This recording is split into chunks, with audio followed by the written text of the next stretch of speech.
Hello दोस्तों, स्वागत है आपको आज प्रोडक्ट एक और नई वीडियो में। तो चलिए आज हम लोग देखने वाले हैं इनॉक्स इंडिया लिमिटेड के आईपीओ के बारे में। तो देखिए इस वीडियो के माध्यम से मैं इस आईपीओ के बारे में आपको कंप्लीट जानकारी देने वाला हूं। तो वीडियो में बने रहिए और चलिए हम लोग सबसे पहले देख लेते हैं कि ये सभी पॉइंट के बारे में हम लोग इस वीडियो में डिस्कस करने वाले हैं। तो चलिए वीडियो में बिना किसी देरी के सीधा आगे बढ़ते हैं और सीधा आते हैं अपने टॉपिक पे। और सबसे पहले हम लोग देखते हैं कि इस कंपनी के बारे में कि ये जो कंपनी है काम क्या करते हैं। तो देखिए बात करते हैं इस कंपनी के बारे में। तो ये जो कंपनी आई थी 1976 में आई थी, यानी देखा जाए तो 30 साल से ज़्यादा का मार्केट में कंपनी एक्सपीरियंस है, जो कंपनी के लिए अच्छी बात है। वहीं बात करें तो कंपनी बताती है कि इनका जो बिजनेस है वो 3 डिवीज़न में बटा हुआ है, जैसे कि नेचुरल गैस हो गया, एलएनजी हो गया, लिक्विफाइड नेचुरल गैस, और क्रायो साइंटिस्ट, यानी जो आप लोग देखते हैं कि क्रायोजेनिक इंजन जो यूज होता है हमारे डिफेंस सेक्टर में, एरोस्पेस सेक्टर में, तो उसमें भी ये कंपनी इन्वॉल्व है। यानी देखा जाए तो कंपनी जो नेटवर्क है वो अच्छा खासा फैला हुआ है।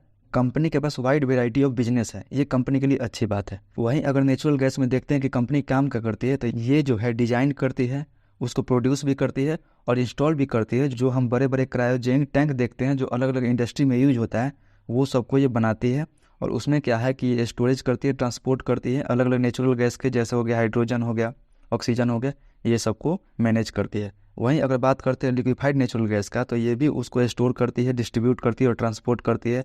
और ये सब कहाँ कहाँ पे यूज होता है, जैसे मरीन सेक्टर में हो गया, ऑटोमोटिव सेक्टर में हो गया, ये सब ये यूज करते हैं लिक्विफाइड नेचुरल गैस। और वहीं क्रायो साइंटिस्ट की बात किया तो अलग अलग टेक्नोलॉजी पे यूज होता है हमारे डिफेंस सेक्टर में और एरोस्पेस सेक्टर में। यानी देखा जाए तो ये जो कंपनी है अलग अलग इंडस्ट्रीज को, अलग अलग सेक्टर को, ये जो अपना माल सप्लाई करती है, उसमें से एनर्जी का जो सेक्टर हो गया उसको माल सप्लाई करती है, medical and health care sector हो गया उसको माल सप्लाई करती है, केमिकल सेक्टर हो गया, फर्टिलाइजर सेक्टर हो गया, एविएशन सेक्टर एंड एरोस्पेस का जो सेक्टर है उसको भी माल सप्लाई करती है, फार्मास्यूटिकल जो है जो दवा बनाती है, या फिर कंस्ट्रक्शन का जो सेक्टर हो गया। यानी देखा जाए तो कंपनी का जो काम मुझे तो काफ़ी अच्छा लग रहा है।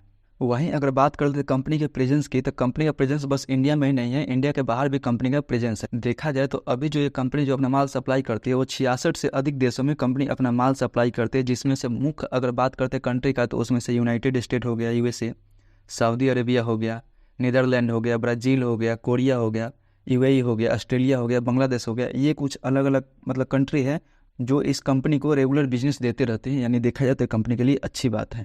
आई होप आपको कंपनी का जो काम है वो पसंद आया होगा। अगर आपको कंपनी का काम पसंद आया होगा तो आप एक लाइक मुझे ज़रूर दीजिए। तो चलिए अब हम लोग बात कर लेते हैं कि इसका ऑब्जेक्ट क्या है इस आईपीओ को लाने के पीछे। तो देखिए इसका जो ऑब्जेक्ट है वो पूरा का पूरा ऑफर फॉर सेल के तहत है। यानी देखा जाए तो कोई भी फ्रेश इशू नहीं होने वाला है, टोटल का टोटल ऑफर फॉर सेल होगा। यानी देखा जाए तो ये स्टॉक एक्सचेंज है वो उस पर लिस्टिंग होने का ये फ़ायदा उठाना चाहती है। यानी अपना जो प्रमोटर है वो माल बेचना चाहते हैं, इससे कंपनी को कोई प्रॉफिट नहीं होने वाला है। तो ये है कंपनी का ऑब्जेक्ट। तो अब हम लोग बात कर लेते हैं कंपनी के पीर ग्रुप के बारे में। तो देखिए कंपनी अपने डीआरएसपी में बताई है कि इसके जैसे मार्केट में अभी कोई लिस्टेड कंपनियां नहीं है जिससे कि है ये अपना तुलना कर सके। तो फिलहाल अभी तक मार्केट में इसके जैसी अभी कंपनियां मार्केट में लिस्टेड नहीं है, तो हम इसको अभी किसी और से तुलना नहीं कर सकते हैं। ये तो हो गई पीर ग्रुप की बात। तो चलिए अब हम लोग देख लेते हैं एक बार इसके फंडामेंटल पे। तो फंडामेंटल में सबसे पहले हम लोग देखते हैं इसके रेवेन्यू के बारे में। तो देखिए रेवेन्यू तो साल दर साल अच्छा खासा इंक्रीज होते हुए आ रहा है। अभी तक देखा जाए सितंबर तक यानी फाइनेंशियल ईयर 24 का, तो देखिए 580 करोड़ के आसपास रेवेन्यू जनरेट कर चुकी है। अगर हम मल्टीप्लाई करते हैं तो 1000 करोड़ से आसपास ये क्रॉस हो जाएगा फाइनेंशियल ईयर 24 में।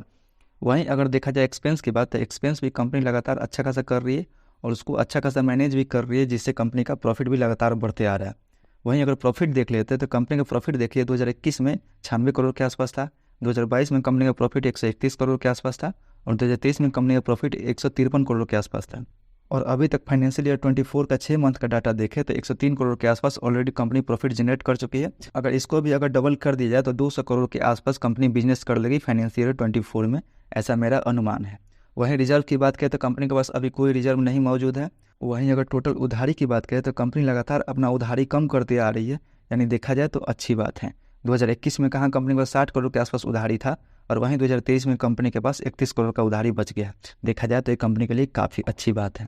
तो ये तो हो गई फंडामेंटल की बात। अब अगर हम लोग बात करते कुछ और इंडिकेटर के बारे में, तो सबसे पहले अगर देख लेते हैं मार्केट कैप के बारे में, तो इसका जो मार्केट कैप है वो करीबन 6000 करोड़ के आसपास का ये मार्केट कैप रखता है अपने पास। वहीं इसका पी देखा जाए तो 39 के पी पे आ रहा है मार्केट में। और वहीं इसका रिटर्न ऑन इक्विटी देखते हैं तो 28% के करीब का इसका रिटर्न ऑन इक्विटी निकल के आ रहा है। देखा जाए तो काफ़ी अच्छा है। और वहीं अगर हम रिटर्न ऑन कैपिटल एम्प्लॉयड की बात करें तो वो भी 37% का है, ये भी मुझे काफ़ी अच्छा नज़र आ रहा है। वहीं अगर अर्निंग पर शेयर की बात करें तो 17 रुपये के आसपास है, देखा जाए तो अच्छा ही नज़र आ रहा है। वहीं अगर रिटर्न ऑन नेटवर्थ की बात करें तो वो भी 27-28% का है, देखा जाए तो ये भी मुझे अच्छा नज़र आ रहा है। यानी कंपनी का फंडामेंटल तो मुझे काफ़ी अच्छा नज़र आ रहा है। आपको कंपनी का फंडामेंटल कैसा लग रहा है वो मुझे कमेंट करके ज़रूर बताइए। तो चलिए अब हम लोग बात करते हैं कुछ IPO डिटेल के बारे में। तो देखिए इसका जो IPO है वो 14 से 28 दिसंबर के बीच में खुलेगा और IPO का जो प्राइस रखा गया है वो 627 रुपये से लेकर 660 रुपये के बीच में रखा गया है। और IPO का जो टोटल साइज रखा गया है 1459 करोड़ के आसपास IPO का जो टोटल साइज रखा गया है, जिसमें से फ्रेश इशू 0 है, यानी फ्रेश इशू कुछ नहीं होने वाला है। कंपनी को इससे कुछ फ़ायदा नहीं होने वाला है, कंपनी को कुछ नहीं मिलने वाला है। जो भी जाएगा वो सब ऑफर फॉर सेल के तहत 1459 करोड़ के आसपास जाएगा, जो कि प्रमोटर को फ़ायदा होने वाला है। प्रमोटर अपना माल बेच के इसमें से निकलने वाले हैं, ये कंपनी के लिए अच्छी बात नहीं है। वहीं अगर हम लॉट साइज़ की बात करते हैं तो मिनिमम 1 लॉट अप्लाई कर सकते हैं। 1 लॉट में 22 शेयर मिलेंगे और 14,520 रुपये में पे करना होगा। वहीं फेस वैल्यू की बात करें तो फेस वैल्यू 2 रुपये का रखा गया है और रिटेल का जो कोटा रखा गया है वो 35% का रिटेल का कोटा रखा गया है। और वहीं इसका लिस्टिंग जो है BSE और NSE दोनों एक्सचेंज पे लिस्ट होते हुए नजर आएगी हमें। तो चलिए हम अब इसका अलॉटमेंट के बारे में देख लेते हैं। तो इसका जो अलॉटमेंट है 19 दिसंबर को हमें देखने को मिल जाएगा KF Intech के वेबसाइट पे। वहीं इसका जो रिफंड हमें मिल जाएगा 20 दिसंबर को, और 20 दिसंबर को ही इसका शेयर हमारे डीमेट अकाउंट में मिल जाएंगे। और IPO जो लिस्टिंग डेट रखा गया वो रखा गया है 21 दिसंबर को। ये तो हो गई लिस्टिंग डेट की बात। तो चलिए अब हम लोग इसका GMP की बात कर लेते हैं। देखिए इसका जो GMP अच्छा खासा चल रहा है, 35 से 40% का इसका GMP मार्केट में अभी चल रहा है, यानी देखा जाए तो काफ़ी अच्छा खासा इसका मार्केट में डिमांड है। अगर 40% के हिसाब से देखते हैं तो हमें पर शेयर 264 रुपये का प्रॉफिट बता रहा है, और 22 शेयर का यह लॉट है, उस हिसाब से हम देखते हैं तो 5800 के आसपास हमें प्रॉफिट बता रहा है पर लॉट पे। यानी देखा जाए तो अच्छा खासा GMP चल रहा है और अच्छा खासा हमें प्रॉफिट भी हो सकता है पर लॉट पे। ये तो हो गई GMP की बात। तो चलिए अब हम लोग जान लेते हैं अपने कंक्लूजन के बारे में कि इसमें अप्लाई करना चाहिए या नहीं करना चाहिए। अप्लाई करना चाहिए तो लिस्टिंग गेन के हिसाब से करना चाहिए या लॉन्ग टर्म के हिसाब से करना चाहिए। तो चलिए हम लोग सबसे पहले देख लेते हैं कि इसमें लिस्टिंग गेन के लिए कैसा रहेगा। देखिए जनरली हम आपको बताते हैं कि जिसका भी GMP 20% ज़्यादा रहे तो उसमें हम अप्लाई कर सकते हैं, क्योंकि क्या है कि 20% ऊपर नीचे होने का आराम से चांस है मार्केट में। ये मार्केट है, कोई फिक्स नहीं है, यहाँ इतना GMP है तो उतना बना ही रहेगा। लास्ट दिन क्या हो सकता है, लिस्टिंग के दिन ऊपर नीचा भी हो सकता है।